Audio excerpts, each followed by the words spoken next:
So without further ado, Michael is Texas-based now, right? Yeah. So, but originally has family up here in the Dayton area and everything. I don't know how many 1 million cups you've done, but I know he's traveled the country sharing his story about what he's doing at multiple 1 million cups. So I'd like to welcome him to the stage. I'll hold your presentation and take it away. Thanks. All right. So my name is Mike Coles, and this is Choose Your Reader. And Choose Your Reader is a mobile app, all right? So first of all, let me tell you that before we get too deep into it. That's what we're talking about.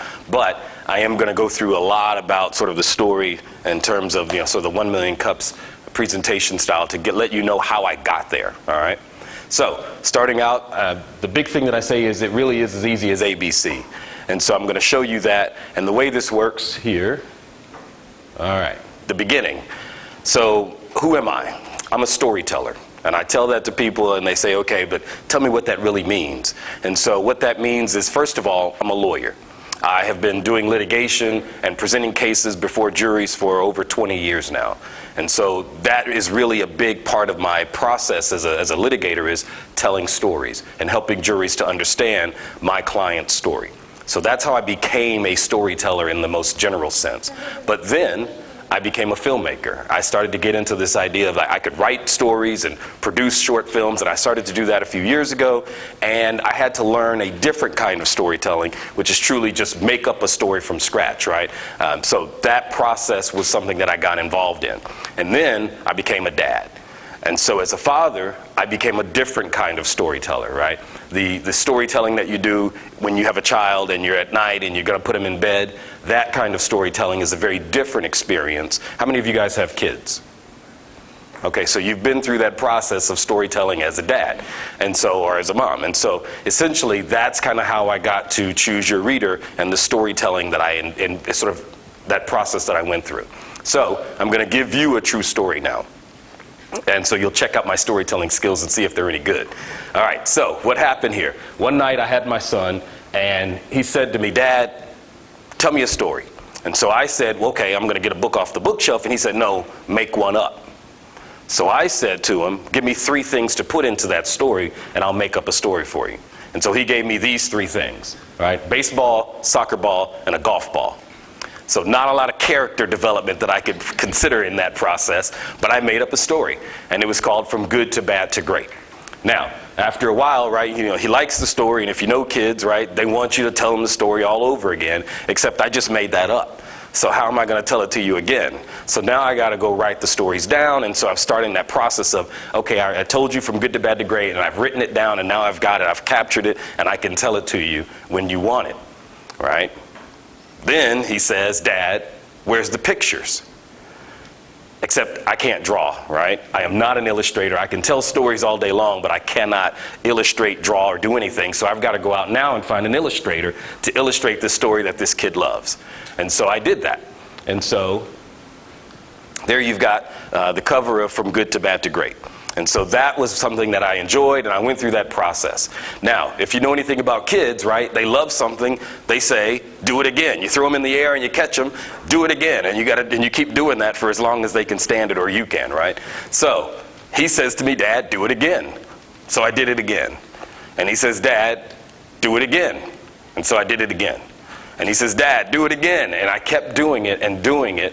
And so suddenly I had this entire library of books that I had created for my son. Now, here comes the part that's kind of a little bit of a challenge for me. I'm a divorced dad. So I'm not with my son every day, all day, and every night. And I can't read these stories to him every night. And so the challenge was, okay, how can I make story time anytime for him? And so that was my thought.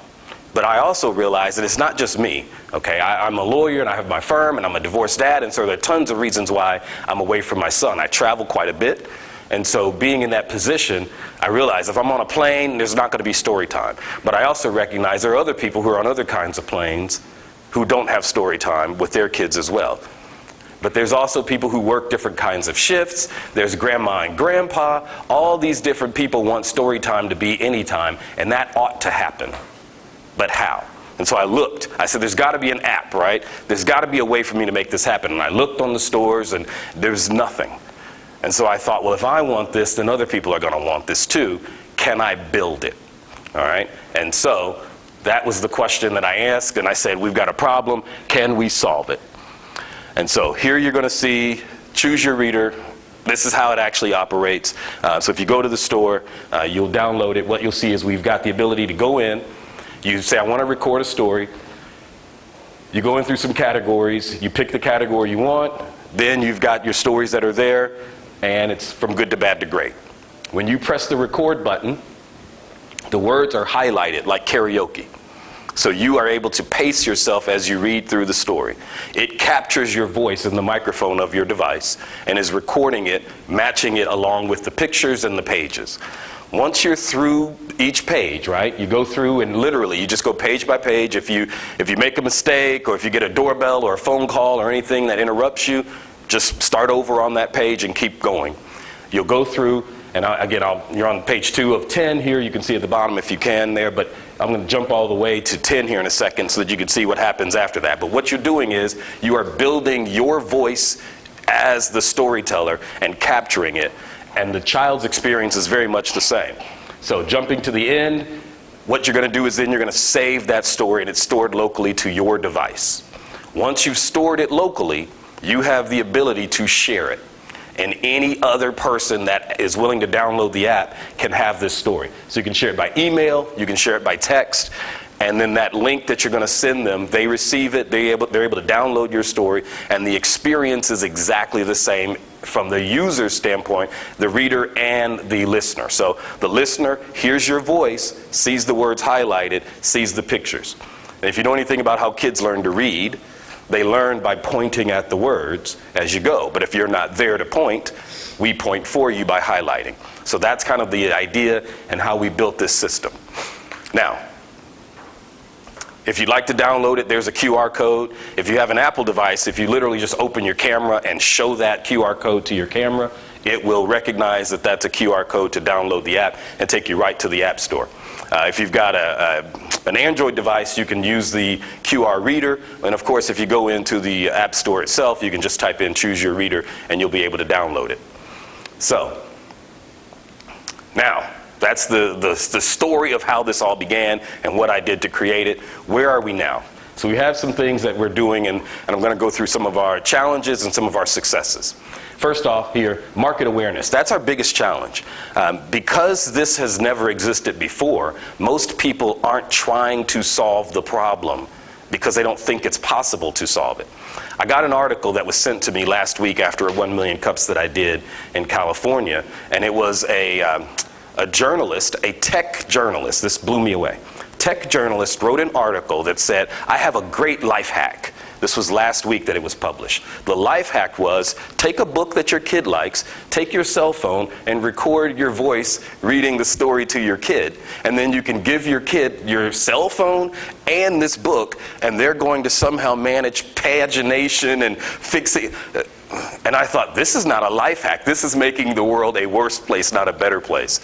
So the idea is this person as a tech journalist should have been able to find Choose Your Reader, but market awareness is our biggest challenge. So we've been using Facebook. That really wasn't a very good thing, right? It took a long time to get to 200 likes. That was not very useful.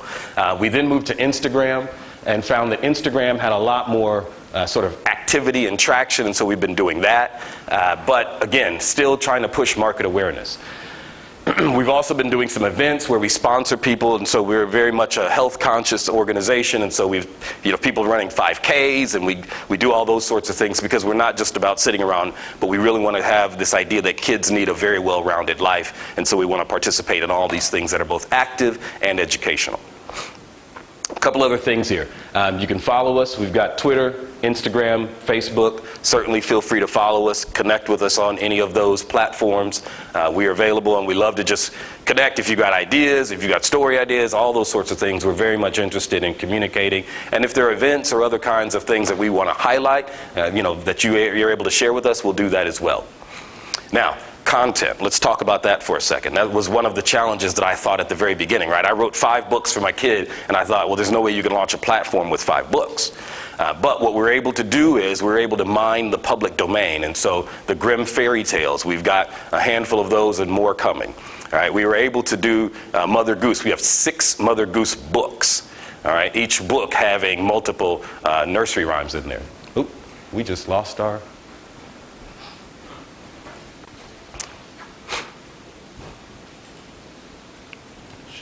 I'll just keep going while that's up there. So we're able to then take the public domain works and really use those to mine for the purposes of creating this content. One of the things that was interesting is that most people don't realize that essentially Disney was created off public domain works. And so when you think about the ability to do that, that's really what we were exploring.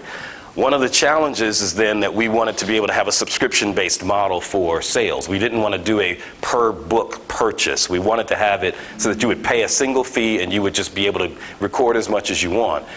So the public domain also really helped us to be able to create a library faster, more efficiently, and be able to then push content. So now we are in the position of essentially being very much like Netflix and Hulu and Amazon Prime, where there's all this effort to generate content, but we can do that in a way that is a lot better, cheaper, faster. So I'll give you a statistic to think about. The traditional publishing world, you're looking at, to get one book on one bookshelf takes you about 2 years, $25,000 to $30,000. And so when you hear about things like the Harry Potter story, and if you know that story where this woman writes this book, she tries to get it published and no one's interested.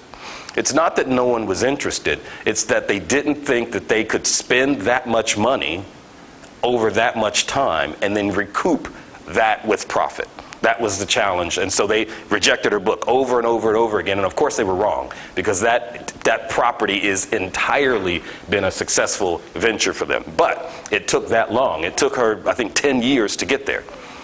We have been able, through the way that our platform works, it doesn't take 2 years and $25,000 to $30,000. We're able to get a book in 150 countries. It takes us 60 days and $1,000. So totally changing the way that publishing is working and thinking about it and reaching the consumer. So a couple of other thoughts, and you guys just give me a shout when you're up and running, all right? So a couple of other thoughts we'll go through is, once we're able to do that, what we're now saying is, if you are a content owner, we're able to then pay you for a license for that content. What we do is, instead of actually having the content owner, if you know anything about book publishing, the content owner is always concerned with the costs that are going to be passed along, and then the count. And so, how many books did I sell? How many books did I sell? And that drives the discussion. There are actually companies that are in existence that will help content owners to then keep track of how many books are sold, because there's a discussion between the publisher and the content owner about whether or not a book was actually sold. We eliminate all of those issues by turning it into an annual license. And so we're able to say, here's your annual license for the year. If your book becomes wildly successful, you're only locked in for a year. You're able to renegotiate with us for next year. And if it is wildly successful, of course we want to have it on the platform and keep it. And so we pay you a little bit more next year because you are so popular and you're bringing people to us, so we're going to reward you for that. That's a totally different system, and it also incentivizes the authors and content owners to work together, because they're able to then say, I'm not concerned if publishing your book and your book and your book is going to hurt my book, right? We're all in this together because we're all benefiting. And so that's a meaningful way to align interests. So let's keep going in terms of some of the other things we've got. We have Tall Tales is another category that we have. If you can think about sort of American folklore. We also have Sherlock Holmes coming out. And so that's one of the things that Sherlock Holmes does, is allows us to reach an older audience. And so that's what we're doing with that. Then the other thing that I realized is, this is Take a Deep Breath. But this is Take a Deep Breath in French and in Spanish. So we're taking now, today, we are in 4 languages. And so what we can do with these books is push that process to create the library. And now, if you understand how kids work, right, my son could read, quote unquote, I say read, he could see a word that he had heard multiple times, and so he knew how to say that word. So one day we're taking my son out, and I was with my then wife, and we both met at Duke. And so he's seen the word Duke, we watch Duke basketball, and so he knows that word. This guy walks out of a store with the word Duke on his shirt. My son was, I think, 18 months, not quite 2, and he said, Duke.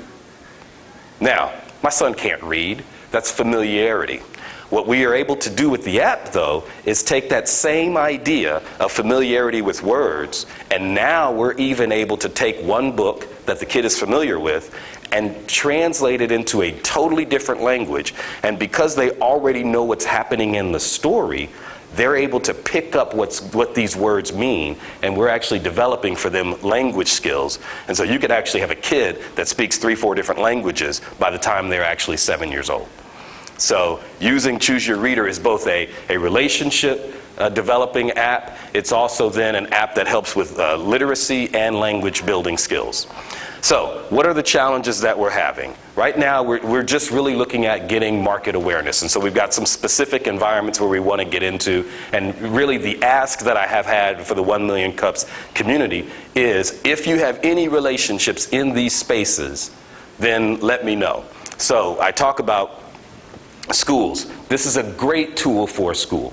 If you can remember going to school, at least when I was in school, right, you would go into class, and let's say they wanted you to read Moby Dick, and the teacher would have 20 copies of Moby Dick, and you would go up and you would sign your name on a line that says, I received copy 105, and then another kid would sign they received 106, and then at the end of it all, you would give the copy back, right? That's how it all worked when I was in school. Well, a couple of things. Number one, you had to have the books, you had to have the storage for the book, and if the teacher wanted to assign something, they had to actually make sure that it was available. No more. With the way that our platform works, when the school says Moby Dick is in our library, it is immediately available to every teacher to be assigned. And then the last thing is, if you're able to then, we have this now, if I read to my son, when the story is finished, it gets pushed back to me, a message that says, your son read this story tonight. We have the same ability with a school and a teacher. I now know if I've got 20 students and I assign chapter 1 of Moby Dick, I should get 20 emails.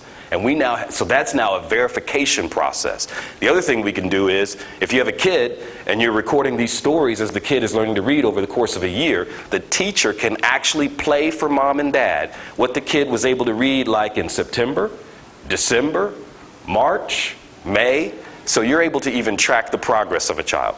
So there are a lot of different things that we can do, and these are these various industries. If you know anyone, if you have any relationships in any of these industries, that's really my ask, is that you would connect with me and help me to connect with those people, because these are places that I believe really would benefit from Choose Your Reader. And that's the story, as easy as ABC.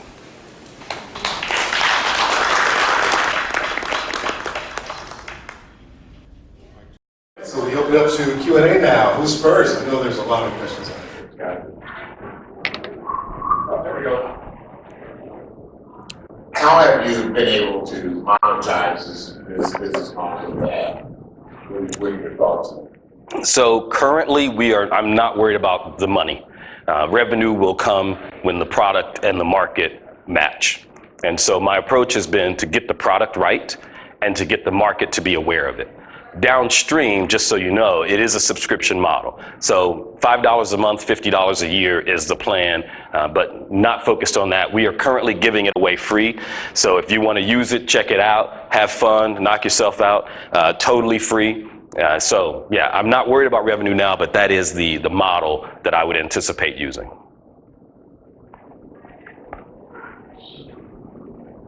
So I'm wondering about the app that fully cross-platform. Like, I have an Android device, but my girls have Amazon amplifiers, and I record it on the app, and then it'll send out to the iPhone device or a amplifier device, and they can watch the phone. Yeah, so it is cross-compatible iOS and Android, but not off those two platforms. So Kindle, I think, is sort of a modified Android platform, so it's not truly compatible with that. But any standard Android device, any standard iOS device, it will work.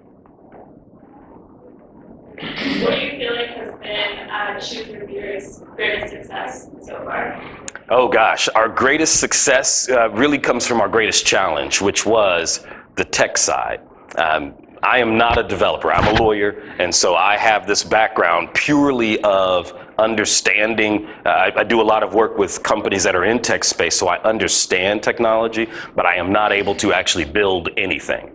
So in my head, I was able to describe how this would work. I could just say, oh yeah, here's how it's gonna work, and talk to a developer. The first developer I used said, that sounds great, and then a year later said, it still sounds great, but we can't do it.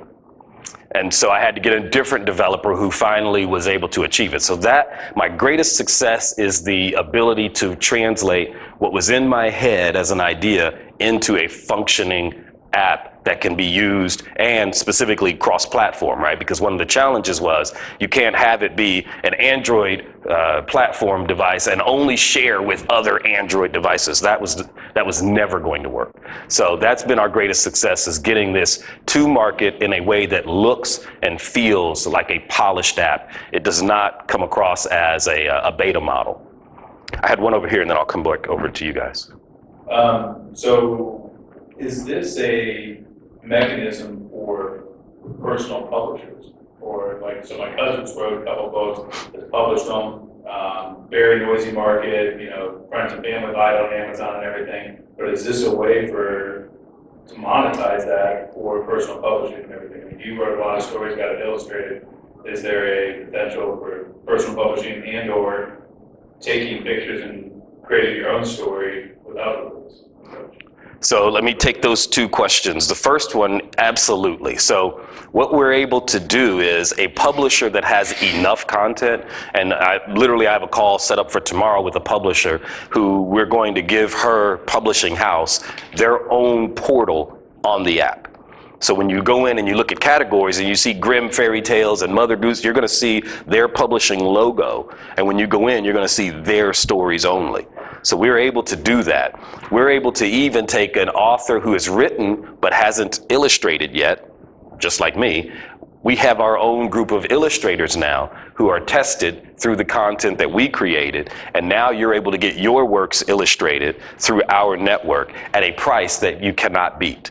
It's just, and again, we shepherd you through the whole process as well. We have a specific person who is dedicated to content acquisition and creation and refinement, and so that person literally walks you through the whole process. You get to pick the illustrator that you want, and then they manage the whole thing for you. So we're able to do that. What we do not have is the ability for you to load your own content, because that would mean that I would be giving you access to our server.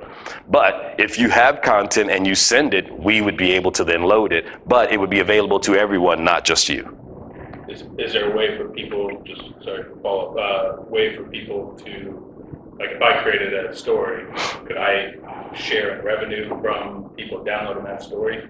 No, we pay you a license. That's what I would say. You get an annual license for that right out of the gate, so you don't even have to worry about whether or not it gets shared or downloaded or anything. You're paid straight up at the beginning. So I had one here and here. Oh. Have you spoken to any daycare centers? I can just imagine if you went to Goddard and said, have the parents of the kids that drop kids off at your school can now have this be a differentiator versus the other daycare centers, in a way for the parents to still feel connected to them off at work. So I have not reached out to daycare centers. I've certainly thought about it. People have mentioned that before. The challenge with daycare centers is that making sure that the revenue makes sense. So the daycare center would essentially be really promoting to the parents, right, that you should actually download the app, record the story, and send it to us. So the daycare center is really more of a referral network or affiliate marketing. And so that's certainly something that we're looking at. But I have not actually done it yet because, as you can imagine, the daycare center market is extremely sort of dispersed across any metro area, let alone the country. So that's a huge undertaking to reach out to whatever it might be, 100 daycare centers. So it's something that I want to do. If I could find things like conferences, headed to a conference next week for educators. And so that's a really beneficial way to reach a lot of people at once. So that's kind of the approach that I'm taking, is get in spaces where a lot of the same people are there, tell our story, and then theoretically exactly what you're describing happens. And sorry, one more. So just so I understand, so Mother Goose is on there, but you couldn't have Harry Potter on there. That's right. Mother Goose is able to be on it because a certain amount of time has elapsed in the contract. That's exactly right. Now, I could license Harry Potter, but, you know, they're going to blow my budget right out of the water immediately. So, but the idea is over time, if we grow, Harry Potter's coming to me, Dr. Seuss is coming to me, because we've got a patent on this, so they're not going to be able to replicate it. Mine's go back to the meetings that you need in terms of like schools and things like that. Have you heard of the nonprofit called Communities in Schools? I've not, no. So Communities in Schools is a national nonprofit that provides innovative systems to come inside schools and support at-risk youth that's in poverty. I think this could be something good in terms of a partnership that you can build on a national level. It's called Communities in Schools. I am writing that down. Thank you. I don't want to geek out here, so if you want to talk about this afterwards, we can. But if you really want to make this work for schools, every state has state standards. Yep. I would spend some time aligning this to the actual state standards. So when you go into a school, you can say, hey, this is grade level 1 English language arts, standard number 1, grade level indicator number 4. It's going to improve that because that's what they're all looking for. And in Ohio specifically, we have the 3rd grade reading guarantee, which means by 3rd grade, every child should be able to read. Okay. So if you connect it to any of the indicators that lead up to that, a child can't pass 3rd grade until they pass the 3rd grade reading guarantee. So it's what helps kids to be able to read. And you were talking about like how kids learn to read. They first learn to read because we read to them, then they learn to read because we read with them, then they learn to read because they read on their own, right? So this is a great way.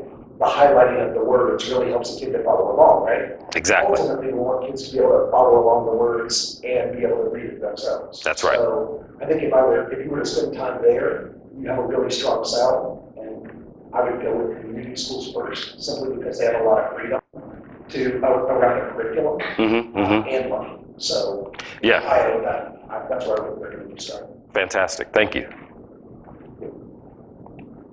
So I was thinking about what you said as far as going from a book you know in English to a book you know in other languages. And I know personally when I was younger, there was a book that I had memorized that was like, and my parents didn't even cover up the words to see who I was actually reading or how I memorized it. And I was thinking this might have a useful tool to go into ESL. You know that is? Absolutely. Yeah, so that Yes. might be good for even in the school districts. They have certain programs where it's for people coming from China or Spanish-speaking countries or anywhere like that where kids are trying to learn English, but they have books even in their native language that they know from their countries that you could try and figure out a way to, even if you like press the word and it would tell you in another language, or simple little things to help with ESL when learning another language from English and other languages, but also from French or Spanish or Japanese, whatever language to English also. That might be helpful. I totally agree. We're definitely already there. Yes. Okay. And as far as the magazine thing, I know when I was younger, highlights magazine was always big for kids. And I don't know what it is now, but even like getting into magazines that parents read with kids, you know, like highlights had stories that they were meant for kids. And I think a lot of them are published online, so you can probably figure out a way to work with them or put even an ad or even putting their stories on your app so the kids can reread them and don't have to save the story in paper copy. Yeah, I actually thought about can I just really sell the platform to a place like Highlights and license it to them and say, hey, you can just have Highlights as an app now and you don't have your paper costs, you don't have your distribution costs, they're gone now. So yeah, I mean, I remember those were like doctor's offices and all over the place when I was younger, but I don't know what the actual paper circulation now is in the digital age. Right. I have no clue. Yeah. They have an office right here, right across. how like your children. Oh, really? Oh my gosh, all right. McGraw Hill would be cool. Like somehow get into the textbooks of middle school. Could figure out a way. Yep, that's also, now McGraw-Hill, I talked to someone from there a couple of weeks ago. They're a giant, right? And so it's hard for them to sort of appreciate that there's a need and a match. But again, my whole point is grow to a point where I'm in their space, they are aware of my existence, and now there's a need to have this conversation. That's at least the current plan. As far as starting out with schools, I understand you don't want to start like going to little individual schools, but the way I see it, you can go to an individual Montessori school or even like homeschool for girls and use that with their elementary school. Schools with a reputable name translates to other schools even if they're smaller. So like if you did want to go to a Goddard, it's very good, which is a big chain, if you have smaller schools under your belt, they'll be more likely to take you on. I think that's a fair point. Yeah, I could agree with that. So this is a marketing question. So I work in like the mobile app space as well, you know, and one of my challenges is that people don't like understand, like in a sentence, like what the point app is. And it probably took me like 5 minutes into your presentation to be like, okay, wow, that has a lot of value. And it's really hard and like actually understand like what you're doing. And like with marketing and things like that, if you have like a couple sentences in an email or like a Facebook ad or a magazine article, you know, is it hard to get across like what Choose Your Reader actually is and what the value actually is? I would say that it is hard for people in a nutshell, 1 or 2 sentences, to understand how it works. The value proposition is sold in 10 seconds. For me, when I say to someone, you can read to your child from anywhere, anytime, even if you're asleep, through Choose Your Reader. Right? All of it. Now, you have no idea how I'm going to actually deliver that. But if I tell you that, you say, I can read to my kid even when I'm asleep. I don't, yeah, right? If you travel, if you're a divorced parent, if you're a grandparent who's separated from the grandkids, the sell of reading to your kids or grandkids, no matter where you are, no matter what you're doing, you're available. Yes. The challenge is, that's not the challenge. The challenge is when I say that, people's brains start to solve the problem. Right? They start to create what it is that I've created. And then what they get may not match what they thought it was going to be. Right? So many of them think, for example, that it's a live chat. So that's why I have to say things like, even when you're asleep. So that they understand that no, you are not actively engaging in the moment. This is designed to create a library. That's why it's called Choose Your Reader. The kid can literally decide, tonight I want grandma to read Little Red Riding Hood. And it doesn't matter if grandma is even still alive or not. Grandma is reading Little Red Riding Hood. And so that message, now I don't usually talk about it in terms of the death of the reader, because that tends to be fairly morbid, but that's the point, is that we're also creating even a legacy item beyond what you're talking about in the moment. So that's, you know, now grandma's not reading to you, grandma's reading to your grandkids, theoretically, right? If you think about it. So that message gets across. But again, how I do it, people don't even have a clue when they start out. That's why I have to really say, get into the app, try it out, and then it becomes obvious. The biggest book event that happens in the United States every single year is Book Expo USA. It is the preeminent event in the world where people who are content creators, who are authors, who are publishers go to. 70,000, 80,000 people a year is an industry event. It either happens in Chicago at the Marketplace, New York at the Javits Center, LA at the LA Convention Center, and it's usually June and July. Okay, I wrote that down. You definitely need to have a presence there. So, I mean, it is inside the publishing industry. Hollywood studios go there and find books and make movies out of. You know, it is just a preeminent event. Yeah. Awesome, thank you. So I think this is great. Thanks for coming and sharing. Sort of following on the messaging point, for me, it was really easy to understand. Read a book to someone else that can listen to your voice. Once it got sort of fuzzy is when, is this a platform for me to publish my own book and,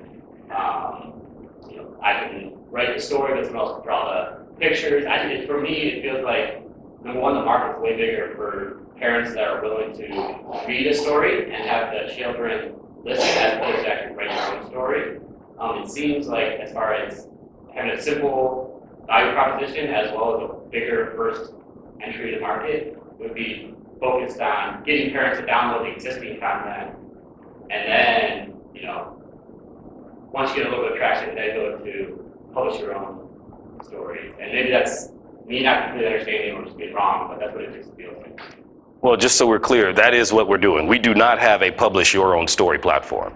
This is our content, your voice. Yeah. Yes, so just so that we're... Then when someone asked about writing their own story, you said that you can get a license. Yes, but you are now coming to me as a publisher. You are coming to me as a content publisher if you do that. You're not coming to me and saying, hey, I want my son to hear my story.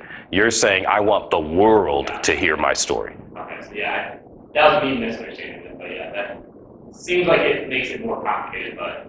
Yeah, it's not something that I'm pushing as the value proposition. This is not a, hey, if you have a story, bring it to us. This is what Choose Your Reader is for. No, the average person does not have content, right? So the average person has kids. And so we're focused on that for sure. I just, as you mentioned, having grandparents walk with kids from the grade, it's kind of, but it's actually a really powerful, it's a powerful opportunity, I think, because I know my mom is constantly buying kids shit to make sure they remember her. Right. And this is, so two thoughts on this. One, how easy is the app for elderly to use? And two, is there a way to market to them so they can come to the parents or the parents of their grandkids and say, hey, can I do this for them? How do you get in their mind so they understand that they can do this? So your first question, how easy is it? I intentionally built it with very big, colorful, bright buttons with the expectation that that was going to be useful for both 3, 4, 5-year-old and 60, 70, 80-year-old. So that was very intentional that the, people who are 30s and 40s who are tech savvy, they're going to be able to use, Facebook has so much content on a single screen. No, I wanted it to be something where a very young child or a very sort of senior adult could be able to use it. So that's first thing. Second question was essentially about that, so I want to make sure I understood what you were really asking me there. How do you get it? How do you appeal to the grandparents and get them to want to go to their kids and their grandkids and say, hey, can I do this for you? How do you get it in there? So I think this is a marketing question, right? I think at the end of the day, it's a decision that I have to make. Now that I've got a refined product and we're still tinkering.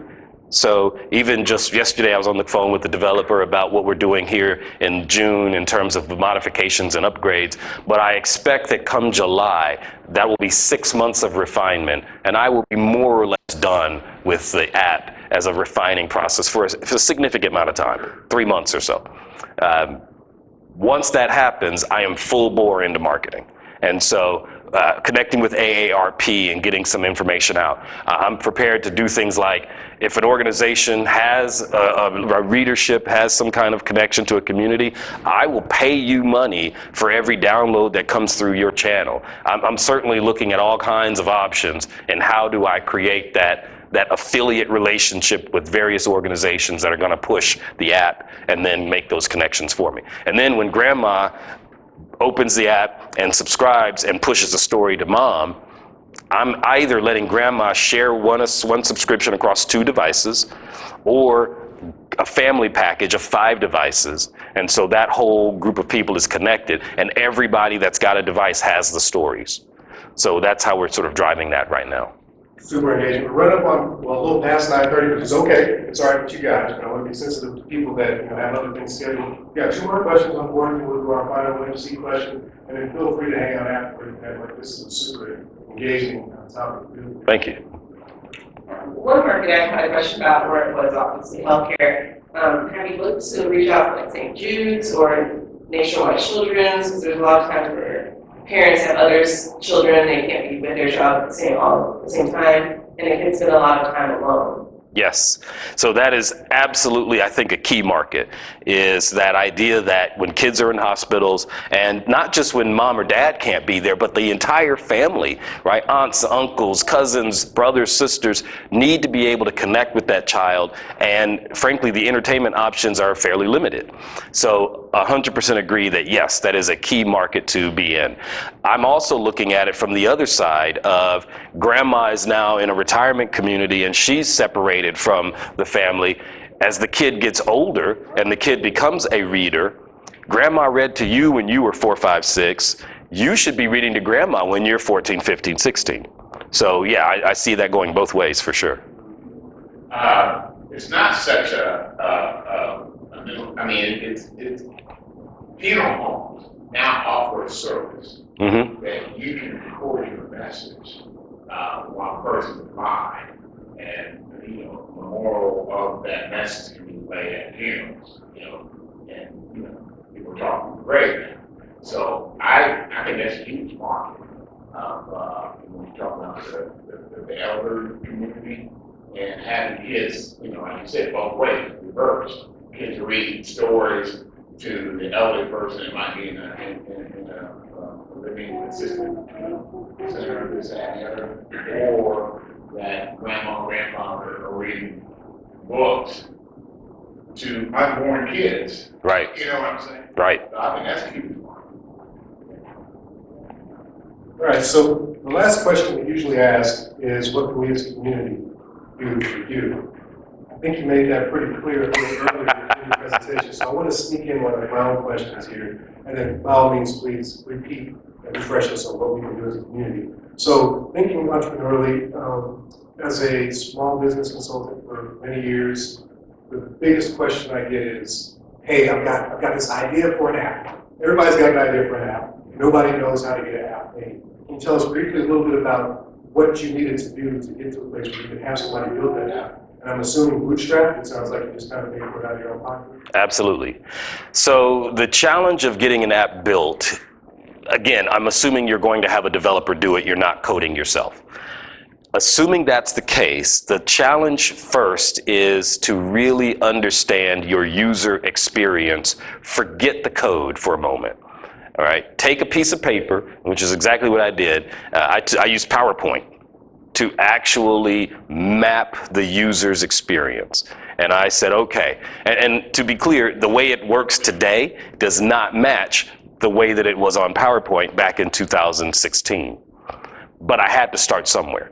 So that was where I started, was PowerPoint, flowchart, make it make sense to you, and then cut out steps. That's the next thing. Once you've outlined the flow, it's too long. I guarantee it. And so how do you minimize steps? How do you condense that content so that the choices are all on one screen without overcrowding the screen at the same time? So start focusing on the flow and then how you can bring things together so that choices are together instead of, right, step 1, do this, and then step 2. If you've got a 12-step process to record a book, in this app, once you log in, I want to record a story. Here's the category. Here's the story. Push record. I really want it to be that short and simple. So that's the next thing. Once you've done that, get a referral. Don't go hunting for developers on your own. Everybody's awesome until they have to do the job. Find someone that can say, this person was awesome for me. And then the last thing is understand the platform you're building on. Even if you're not a techie, I met a guy several months ago now. He's developed an app and he came to me and said, hey, here's the app I built. And download it and check it out, tell me what you think. You've got this great app and I trust your opinion. I go to download the app, I can't find it on the App Store. So then I reach back out and say, hey, I tried to download your app, but I can't find it.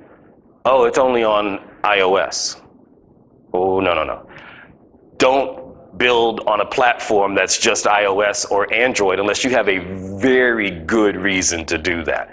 Because you're going to run into Android versus iOS, and then you've got all this marketing that you've done, and now a person believes you're not available, and then they've tuned you out. So I strongly recommend React Native as a platform because you develop once, launch once, it's available to everyone, but understand the platform decision you're making, because React Native is, I don't know, roughly 4 or 5 years old now.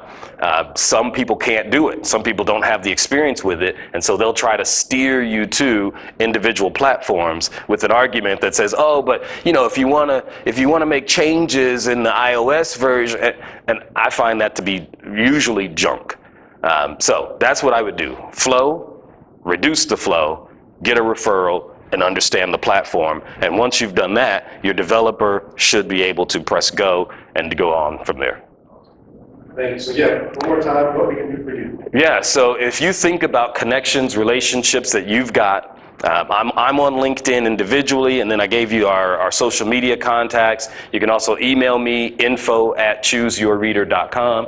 Reach out, and I'll stick around here now. But yeah, that's what I'm looking for, is relationships that you identify in your personal network that you think these people ought to hear about it, and then you can make that match for me and watch this thing take off.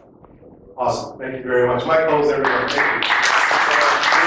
I'm sure you have a couple of these already, your commemorative 1MC cup. And again, folks, stick around, do a little networking. I do have a question for the audience. And for the prize, this is a prize, this is a giveaway. Whoever gets the closest will get this great 1MC. This is actually commemorative, right? This is one of the last of the batch. So the question is, what year did the Kaufman Foundation start 1MC? Julie? 2012. All right. Congratulations. Thank you, everyone.